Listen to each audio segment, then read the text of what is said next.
Welcome back to another technical video. Today, we'll be going through your questions, answering them, and hopefully finding that solution you need.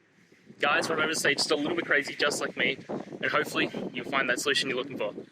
Now, let's continue on to the video.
And that's it, guys. I hope we found the solution you're looking for. And look, if we did, please hit the subscribe button. I'd really appreciate it.